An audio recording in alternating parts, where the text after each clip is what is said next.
Unámonos a la oración de Jesús, en el nombre del Padre, del Hijo y del Espíritu Santo. Amén. Padre nuestro que estás en el cielo, santificado sea tu nombre. Venga a nosotros tu reino, hágase tu voluntad en la tierra como en el cielo. Danos hoy nuestro pan de cada día, perdona nuestras ofensas, como también nosotros perdonamos a los que nos ofenden. No nos dejes caer en la tentación y líbranos del mal.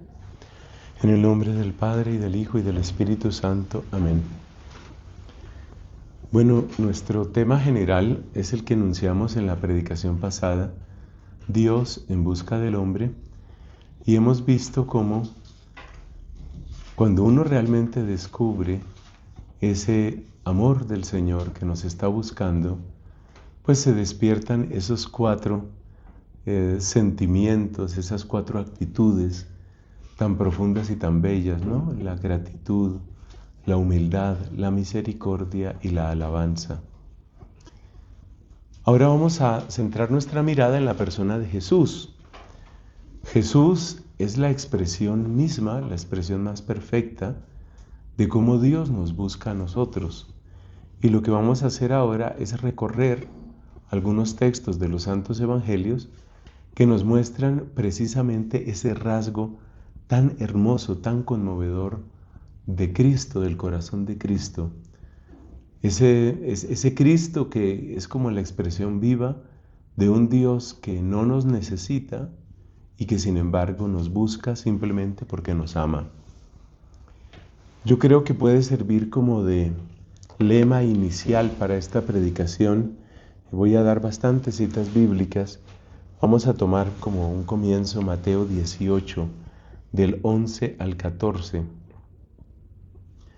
donde Cristo describe su misión diciendo: el Hijo del Hombre ha venido a buscar, precisamente a buscar, ha venido a buscar y a salvar lo que estaba perdido. Venido a buscar y a salvar lo que estaba perdido. Notemos en esa frase cómo hay tres elementos. Cuando se dice lo que estaba perdido, hay un elemento de realismo. Realmente lo que quiere el demonio es que nosotros nos perdamos, que perdamos nuestro tiempo, que dañemos nuestro cuerpo, que echemos a perder nuestro corazón, que se pudran nuestros mejores talentos y que finalmente nos hundamos para siempre en las tinieblas, en el infierno mismo. El demonio nunca juega, nunca. Lo que hace, lo hace con un propósito, y el propósito es la destrucción de la obra de Dios. El odio del demonio va en primer lugar hacia Dios, porque Dios es el que no le permite ser Dios al demonio. Y sin embargo, pues es absurda la actitud del demonio, porque el demonio no puede existir por sí mismo. Pero ese odio del demonio contra Dios se vuelve después en odio contra la obra de Dios. Por eso el demonio quiere realmente perdernos, que perdamos, repito, que perdamos nuestro tiempo, que perdamos nuestros talentos, que perdamos nuestra juventud. Uno ve lo que está pasando hoy. Cuando uno se encuentra, por ejemplo, como yo sé que por su trabajo algunas de ustedes lo han visto, uno se encuentra jóvenes absolutamente en las cadenas de una adicción sobre todo a la droga, al licor, al sexo, lo que sea. Las adicciones son como erosiones que van destruyendo masivamente el alma. Hay algo muy satánico ahí, ¿no? Lo mismo puede ver uno en el aborto, ¿no? Yo creo que a estas alturas todos hemos visto cómo queda un niño abortado, cómo quedan esas quemaduras, esas heridas, esas cortadas. Es eso, ¿no? Es destruir. Y esa destrucción, que es, podríamos decir, el propósito principal del demonio, es también lo que Cristo ha tomado en el centro de su misión. Entonces la frase, he venido a buscar y salvar lo que estaba perdido, tiene realismo. Segundo, esa frase también nos está mostrando el poder de la misericordia. Porque hay algo que no debemos olvidar, y es que el pecado solamente sucede en la voluntad, y el demonio no puede gobernar nuestra voluntad. El demonio puede tentar nuestra voluntad, puede intentar convencernos, seducirnos, eso, tentarnos, pero no puede gobernar nuestra voluntad. Esto es tan cierto que en el caso, por ejemplo, de una posesión diabólica, ahí no hay propiamente pecado. En la posesión diabólica lo que se da es como una especie de gobierno del espíritu del mal sobre el cuerpo de la persona, pero no hay gobierno de la voluntad. Por eso propiamente no hay pecado en esa situación. Lo que hace un poseso, las blasfemias que dice o los actos obscenos que realiza, no constituyen pecado porque no hay intervención de la voluntad. Entonces, nosotros debemos tener en cuenta cuál es el propósito del enemigo, que es nuestra voluntad. Desde fuera, el enemigo nos tienta a base de propuestas, imágenes, seducciones, para que nuestra voluntad se deje finalmente convencer, y es el acto voluntario lo que constituye el pecado. O sea que aunque el pecado es algo iniciado, en cierto sentido, por el demonio, debemos decir que el pecado mismo es una responsabilidad humana, y por consiguiente el pecado implica que nosotros nos hemos querido apartar de Dios. Si nosotros nos hemos apartado de Dios, observemos cuánta misericordia hay en que Dios nos busque, porque eso es buscar a aquel que se ha ido, a aquel que se ha apartado, a aquel que se ha alejado. Dios, pues, nos muestra toda su misericordia, nos la muestra en esa búsqueda. Son dos elementos que destacamos en esta frase que tiene conexión con Mateo 18 del 11 al 14. Ahí está la misericordia. Y por último, un último aspecto que debemos destacar ahí es el fruto de esa búsqueda. De lo que se trata es de salvar. Fíjate lo que decimos en el credo: por nosotros y por nuestra salvación. Y la salvación está bien descrita en el capítulo 1 de la carta a los Colosenses, cuando dice San Pablo: Él nos ha sacado del dominio de las tinieblas y nos ha trasladado al reino de su Hijo querido. Entonces, la salvación es salir de una tiranía espantosa para llegar al dominio, es decir, para llegar al reinado del Hijo de Dios que nos ama con amor inexpresable. Así que en ese pensamiento, en esa frase, tenemos una indicación de la misión de Jesucristo. El Hijo del Hombre ha venido a buscar y a salvar lo que estaba perdido. Esta misma frase aparece con otras, digamos, expresiones, ¿no? Así, por ejemplo, también dice Cristo: no necesitan de médico los sanos, sino los enfermos. Con esa expresión nos está invitando a que reconozcamos con realismo que estamos mal, que estamos enfermos, que somos pecadores, que estamos en el dominio de las tinieblas y que Dios en su bondad quiere sacarnos de ese dominio de las tinieblas para trasladarnos al reino de su Hijo querido. Veamos otros pasajes, son muchos y de diversas maneras nos envían el mismo mensaje. El mensaje, ya dijimos, es Dios en busca del hombre. Dios, que no me necesita, ha querido buscarme. ¿Cuál es la única explicación? El amor de su gracia, el regalo de su amor. El buen pastor da la vida por sus ovejas. Esta frase dramática que encontramos extendida o bien explicada, bien presentada en Juan 10, del 11 al 18, esta frase pues nos está haciendo ver la dimensión, podríamos decir, el tamaño de ese amor con que Él nos busca. Es un amor tan grande que está dispuesto a dar su vida por nosotros. Está dispuesto a entregar su vida por nosotros. Es decir, es algo que de alguna manera abarca completamente el ser de Dios. Dios, que es infinito, ha querido llenar su infinitud de compasión hacia nosotros.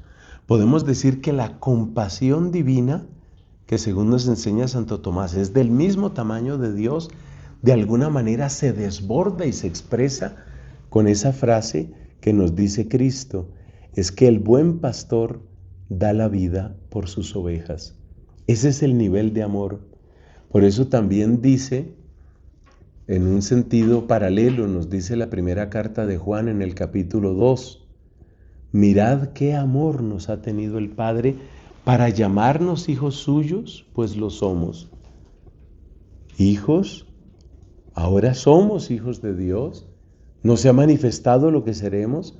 Sabemos que cuando se manifieste seremos semejantes a Él porque lo veremos tal cual es. Entonces, esa expresión del buen pastor nos muestra la intensidad con la que Dios nos busca. Pensemos, por ejemplo, nosotros, ¿qué buscamos con ese tipo de pasión? ¿Qué buscamos con ese ardor tan grande? ¿Cuál es esa búsqueda que usted tiene hasta el punto de decir, sí, yo me haría matar por eso? Pocas personas dirían, me haría matar por algo. Claro que sí ha habido gente, hay gente que se ha hecho matar, por ejemplo, por la libertad. Por la libertad. Prefiero la libertad, aunque ello me suponga la muerte. Y hay gente que ha luchado por su libertad pues hasta el punto de morir.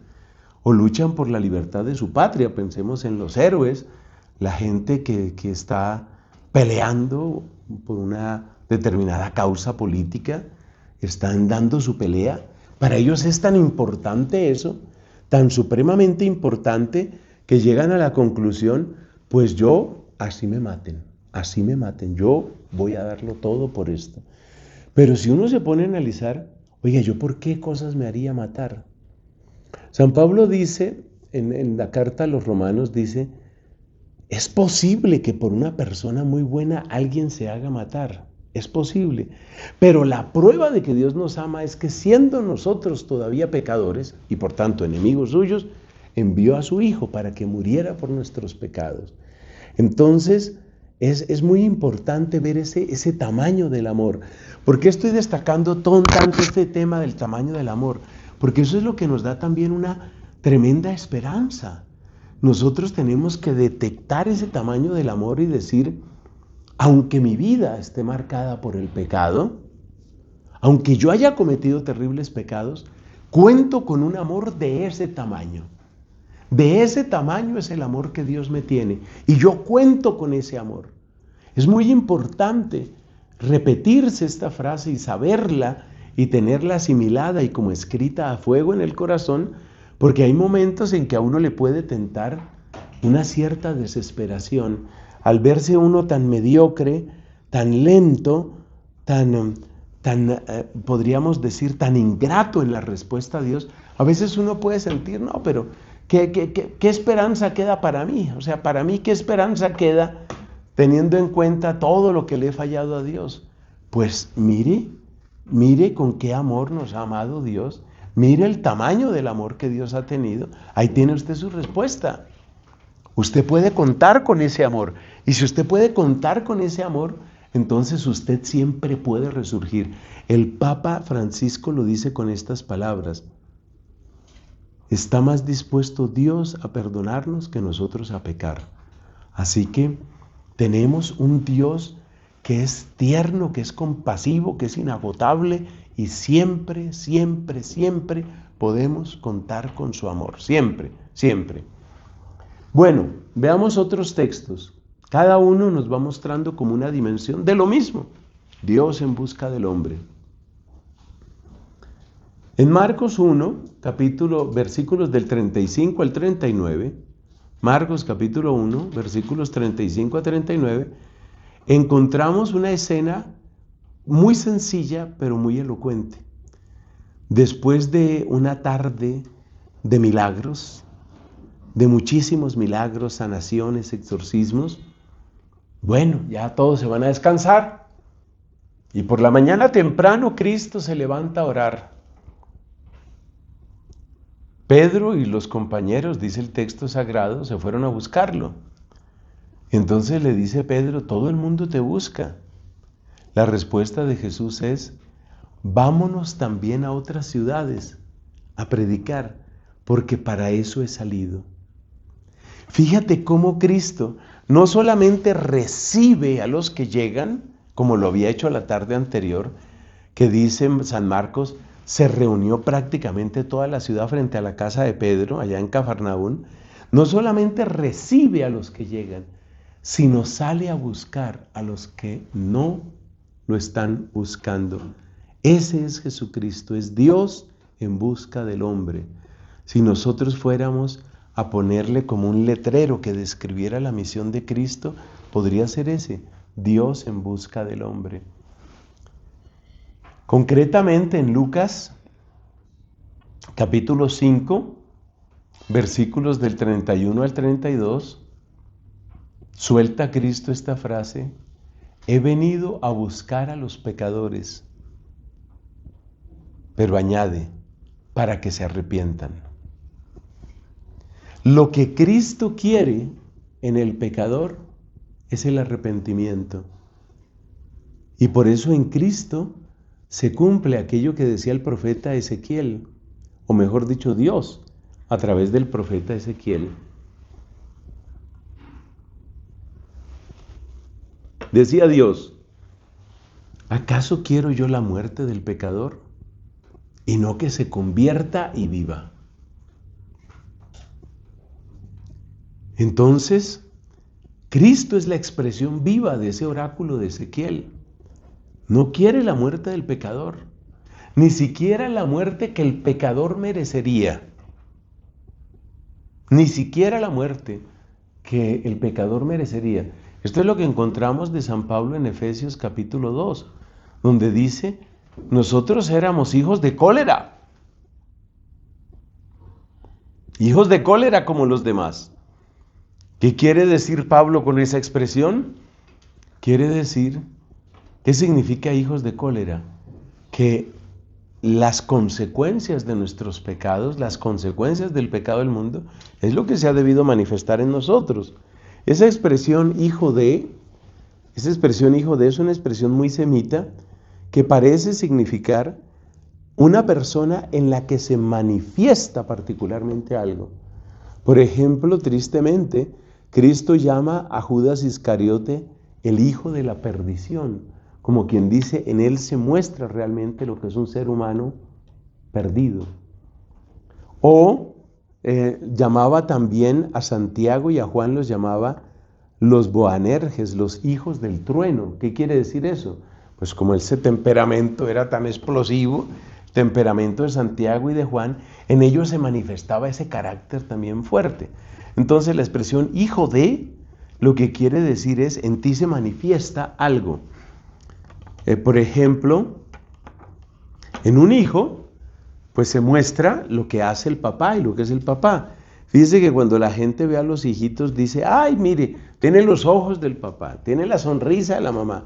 Se muestra lo que son los papás. Entonces, dice San Pablo, nosotros éramos hijos de cólera. En nosotros esa frase se puede traducir así, en nosotros tenían que haberse manifestado las consecuencias de tantos pecados. En nosotros tenía que mostrarse el daño que hace el pecado, en nosotros tenía que mostrarse eso. Pero fuimos rescatados. Entonces, Cristo ha venido a buscar a los pecadores, atención, ¿para qué? Para que se arrepientan. No es buscar a los pecadores para estar con los pecadores, rico usted en su pecado y usted también en su pecado, todos contentos con su pecado, no. Cristo no deja al pecador en su pecado. Donde va pasando Cristo, se va destruyendo el poder del pecado.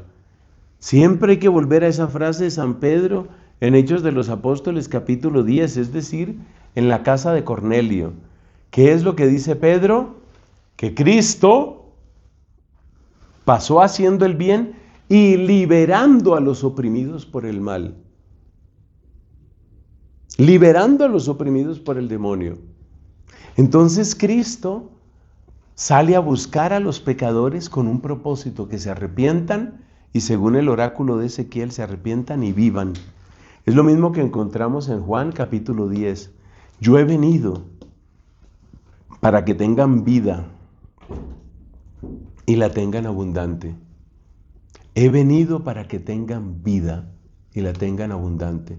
Para eso ha venido Cristo. Eso es lo que Él quiere. Pero para que tengamos esa vida, tenemos que arrepentirnos.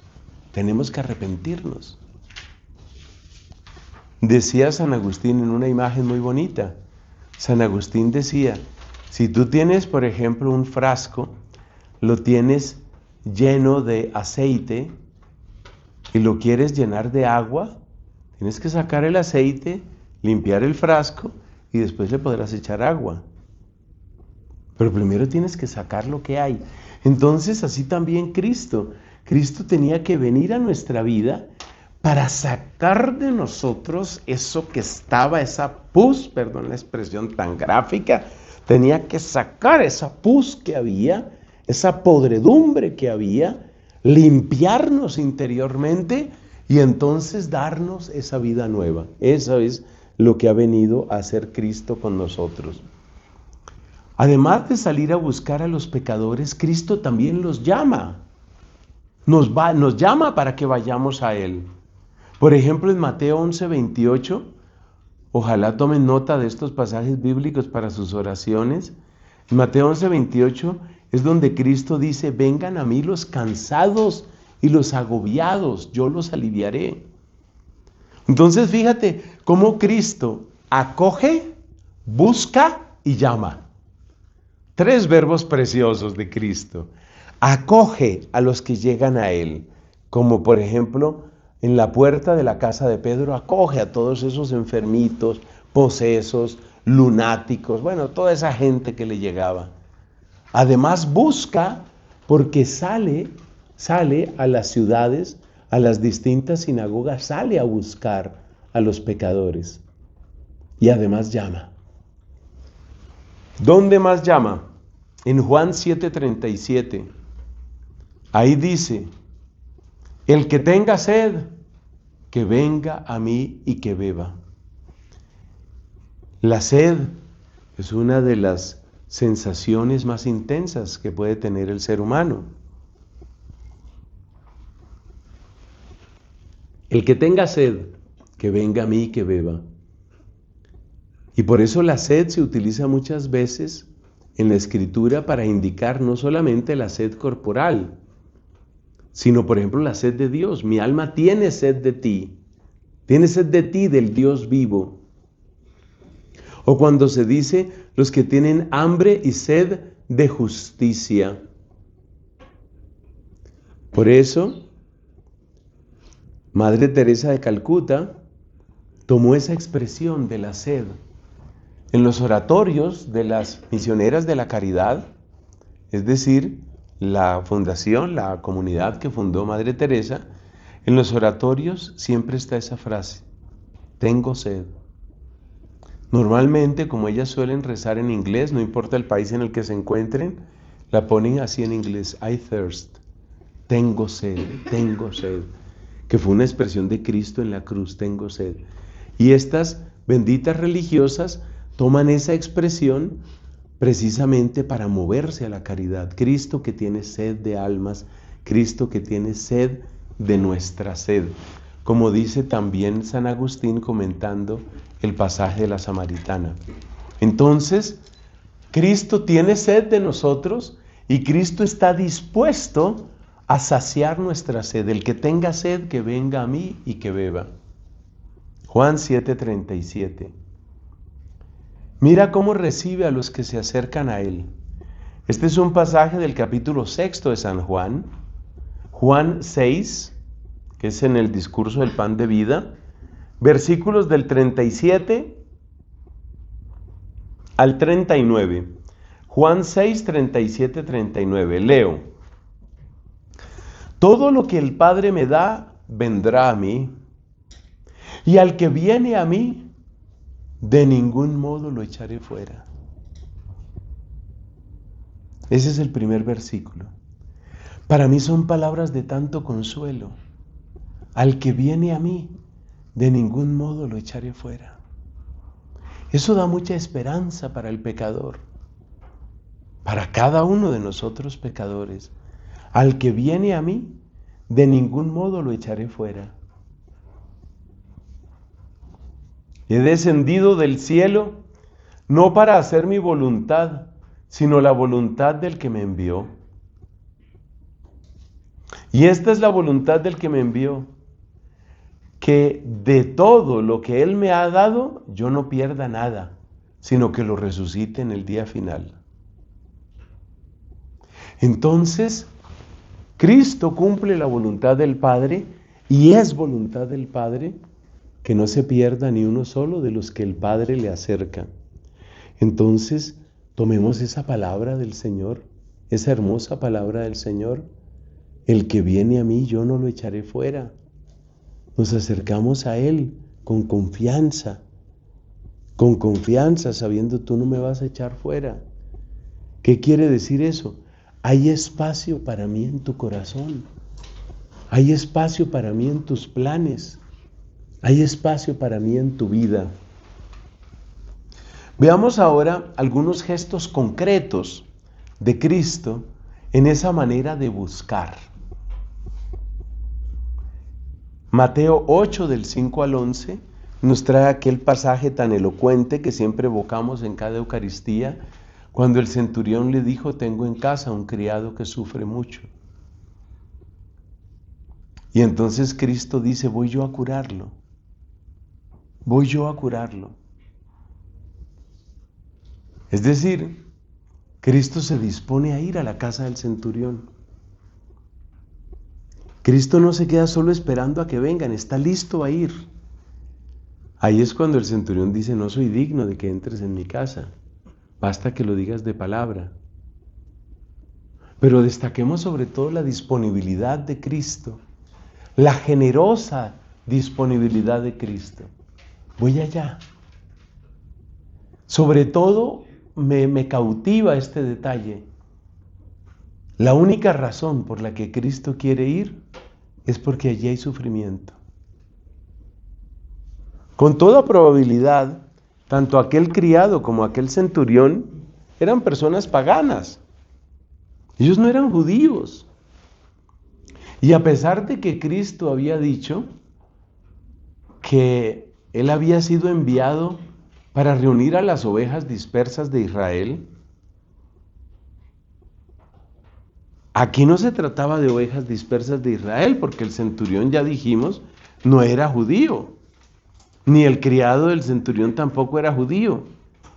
Pero es tan fuerte la compasión de Cristo que con solo saber que hay sufrimiento, Él va.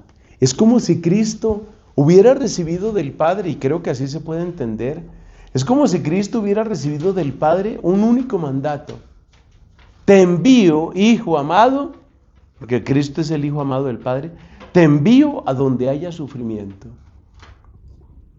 Y por eso Cristo ha sido enviado, podríamos decir, a todos los corazones, porque ¿cuál será el corazón que no tiene algún sufrimiento? Ha sido enviado a todos los hogares, porque ¿cuál es el hogar donde no hay algún sufrimiento? Ha sido enviado a todos los países, allí donde haya sufrimiento. Si hay algo que amarra como en un lazo, ciertamente un lazo oscuro, a toda la humanidad, es el sufrimiento. Y allá va Cristo, allá va Cristo. Es impresionante nuestro Señor. Por encima de toda otra consideración, allá hay dolor, allá hay sufrimiento, allá voy. Por supuesto que Cristo tiene conciencia de que hay dolores, sufrimientos, tragedias que son más graves que otras.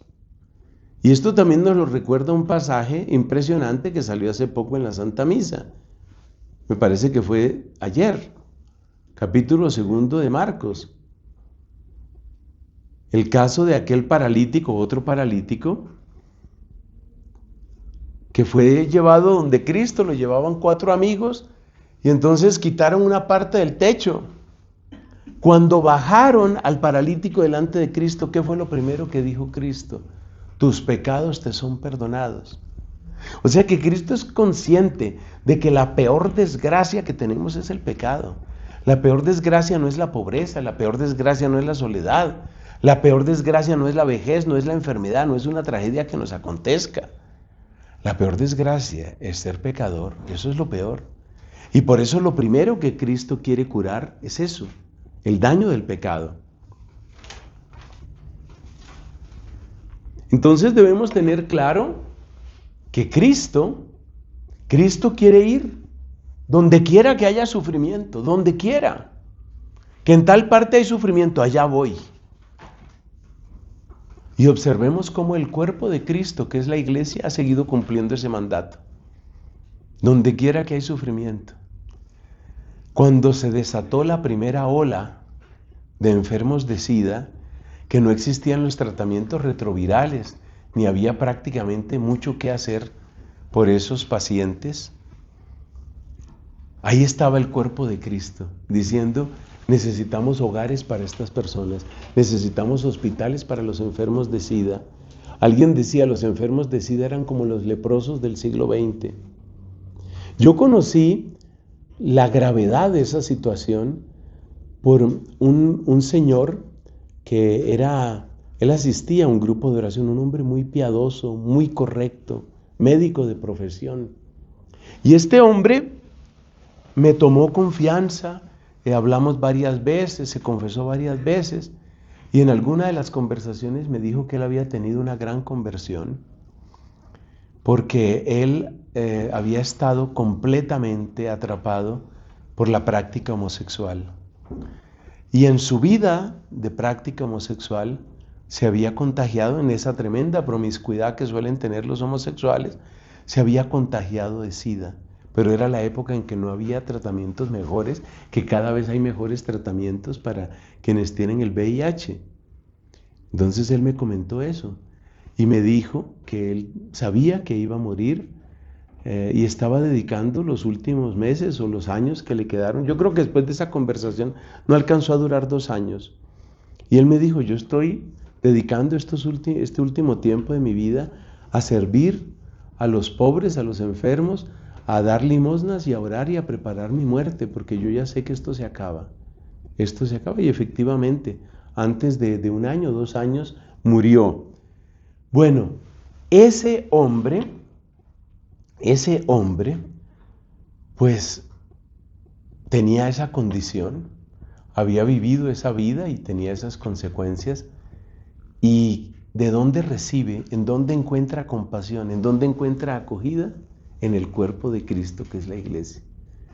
Estoy destacando cómo la iglesia, especialmente por supuesto en los santos, siempre ha mostrado ancianos abandonados, ahí está la iglesia, ahí está la iglesia. Huérfanos, ahí está la iglesia. Hay una dominica que yo quiero mucho, dominica francesa del siglo XIX, se llamaba Edwiges Portalet, y esta mujer notó con gran tristeza la tristísima condición en que quedaban niñas privadas de la vista, niñas ciegas. Ya en Francia, en aquella época, pues se ofrecían oportunidades de educación a muchas mujeres, pero las niñas carentes de visión, las niñas ciegas, algunas de ellas ciegas de nacimiento, realmente quedaban tan supremamente aisladas, deshumanizadas, empobrecidas. Se llenó de compasión y fundó una comunidad religiosa especialmente para servir a esa población, a las niñas y a los niños ciegos. Fíjate cómo la iglesia ha seguido cumpliendo. Por supuesto que perfectos no somos, todos somos pecadores, pero es así, con los leprosos, con los enfermos, con los desplazados. En cualquier tragedia, ahí está la iglesia, una y otra vez. Y debemos nosotros decir, ahí está Cristo que sigue amando, Cristo que sigue buscando al que está sufriendo para darle una palabra de consuelo, para darle una palabra de amor, una palabra de aliento. Cristo va a la casa de un hombre llamado Jairo.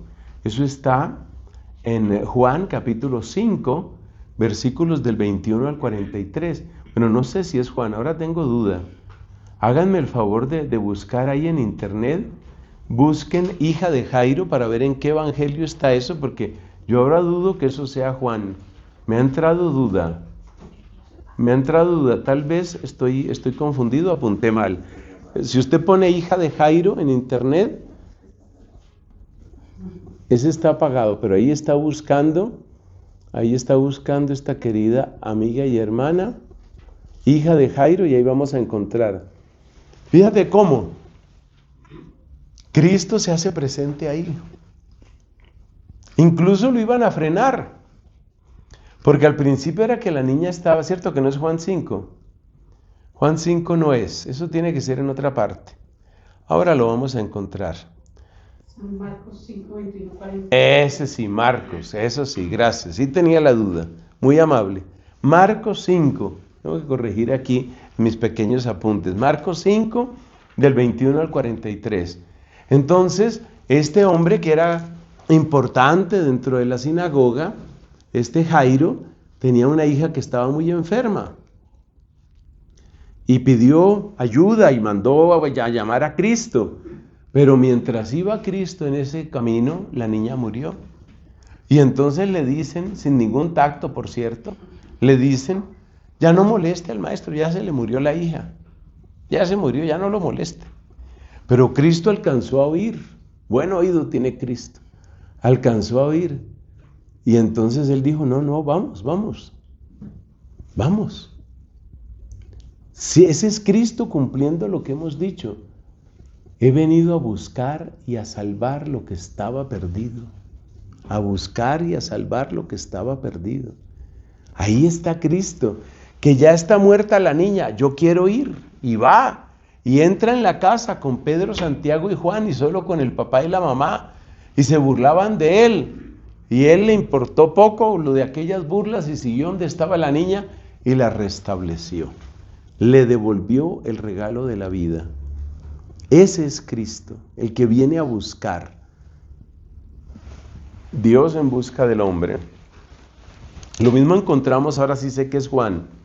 Encontramos en Juan 11, ¿no? La resurrección de Lázaro. Juan 11. Ahí está Cristo. Y le dicen también, como frenándolo discretamente, le dice Marta, la hermana, le dice, Señor, ya huele mal.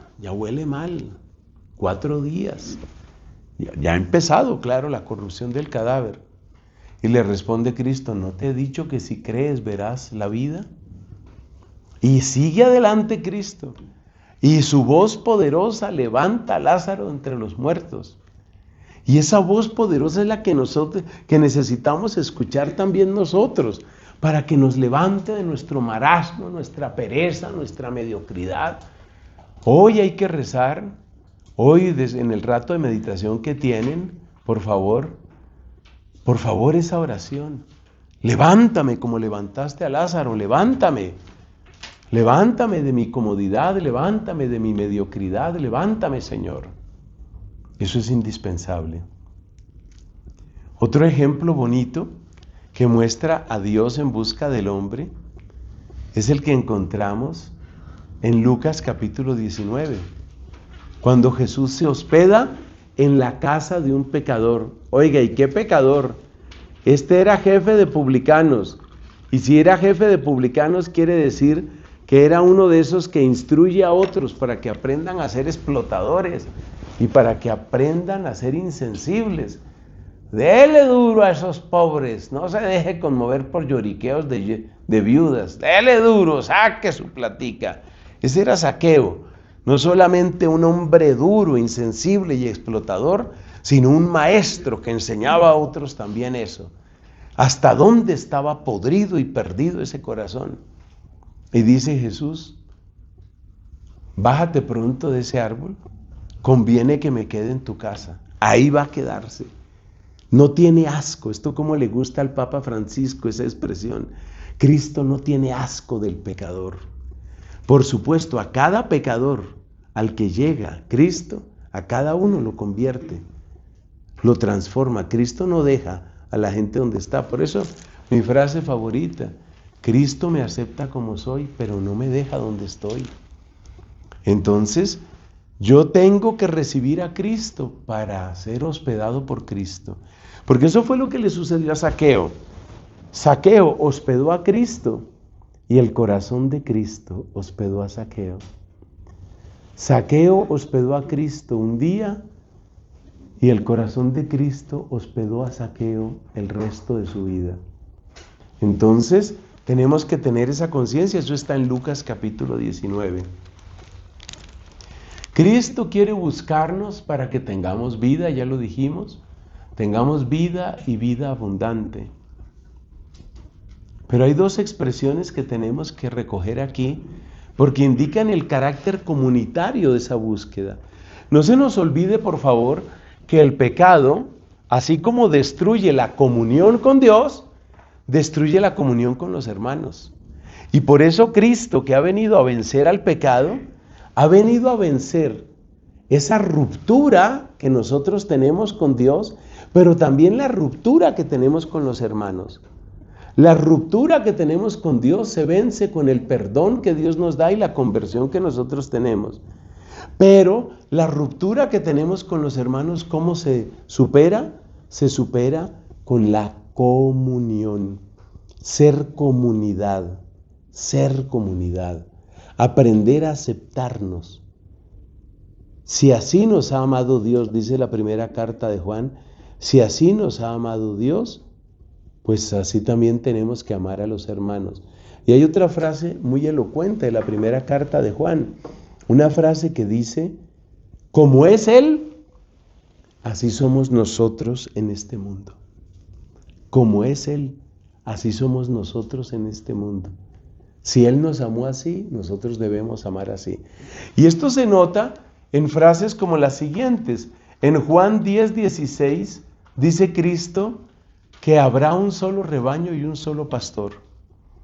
Cristo nos invita siempre a mirar más allá de nuestros estrechos límites, porque uno con mucha facilidad, uno se acomoda, uno se vuelve egoísta y entonces uno dice, bueno, entonces vamos hasta aquí. ¿Hasta aquí qué es? Hasta mis amigos, hasta mi familia. Cristo dice, no, más allá. Hasta aquí, los de mi raza, los de mi etnia. No, Señor, más allá. Fíjense cómo los movimientos políticos siempre ponen un límite. Yo soy demócrata, me interesa el triunfo de los demócratas, que se hundan los republicanos. Yo soy comunista, que se hundan los capitalistas. Yo soy de derecha, que se pudra la izquierda, y los de izquierda, que se pudran. Hay gente que solamente saca insultos, eso me duele mucho. Gente que solo saca insultos. Y entonces dicen los zurdos. Hay una cantidad de gente, incluyendo unos cuantos autores que son hoy muy famosos. Y cobran duro en sus conferencias, duro. Están haciendo harta plata. Cobran duro. Y siempre se expresan así, con rabia, con desprecio, los zurdos, y que se hundan y que fracasen y solo tienen insultos. Eso no es Cristo. Cristo no es eso. Por supuesto, uno no tiene que estar de acuerdo con las ideas de todos, pero una cosa es que yo no esté de acuerdo con tus ideas y otra cosa es que me dedique solamente a insultarte y a hundirte. No, eso no cabe en nosotros. Lamentablemente los pensamientos de izquierda, pero también mucho pensamiento de derecha va en esa línea. Va en esa línea únicamente de los de mi grupo, los de mi clase. Por eso, la palabra ausente en el marxismo es la palabra conversión. El marxismo no puede creer en la conversión, ni cree en la conversión. ¿Cuál es la actitud del marxismo? La actitud del marxismo es, hay que despojar. Hay que expropiar. No van a cambiar. Hay que expropiar a los que detentan la posesión de los bienes de producción, a los que tienen el capital, a esos pequeños burgueses hay que expropiarlos. Pero la historia ha mostrado, esto lo explica muy bellamente y muy profundamente, el Papa Benedicto cuando dice el engaño, donde habla del engaño del comunismo, por ejemplo, lo dice en la encíclica Spe Salvi, la encíclica sobre la esperanza que sacó el Papa Benedicto. Él habla ahí abiertamente del error del comunismo y dice, es que al comunismo se le olvidó que el ser humano sigue siendo ser humano. Entonces resulta que tú expropias, y tú expropias, y expropiaste, y despojaste, y ya quitaste a los burgueses. Bueno, pero alguien tiene que mandar, ¿no? Y el gobierno que queda mandando y la gente que queda mandando, ¿qué pasa con ellos? Pues ellos se llenan de privilegios y entonces ellos sí tienen sus hijos en grandísimas universidades y viviendo como príncipes y ellos mismos se rodean de riquezas y comodidades. Esto es para decir que las ideologías siempre tienen enemigos a los que quieren hundir. Solamente la fe cristiana dice, no es que vamos a trabajar es por todos. Que yo no estoy de acuerdo con los comunistas, pues claro que no estoy de acuerdo, pero yo sí quiero amar y sí quiero servir al que piensa distinto. Ese servicio incluye hacer ver que no estoy de acuerdo, pero quiero servir. Yo no quiero que se pierda. Y por eso ese lenguaje agresivo, que sin embargo es muy popular en las redes sociales, ese lenguaje no es cristiano. Lo diga la derecha, lo diga la izquierda o lo diga quien lo diga. Juan 11, 45, 57 nos habla de cómo Cristo tenía que morir para reunir a los hijos de Dios dispersos. Reunir a los hijos de Dios dispersos. Para eso Cristo, para eso ha muerto Cristo, para eso ha entregado su vida. Y terminamos esta reflexión recordando que en Juan 14, 2, Cristo anunció que volvería y volvería a recogernos. Ese es el gran ideal de Cristo, que se venza la división que el pecado ha instaurado entre el hombre y Dios y que se venza la ruptura que el pecado ha instaurado entre el hombre y su hermano, que se venzan esas rupturas. Eso es lo que quiere nuestro Señor Jesucristo, ese es el designio del Padre.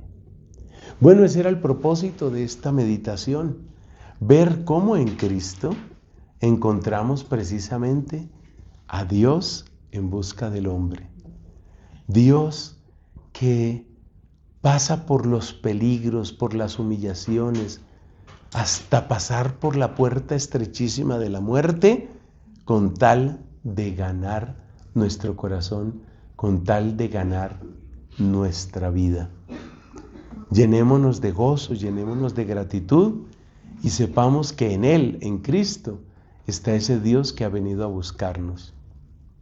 Gloria al Padre, y al Hijo, y al Espíritu Santo. Como era en el principio, ahora y siempre, por los siglos de los siglos. Amén.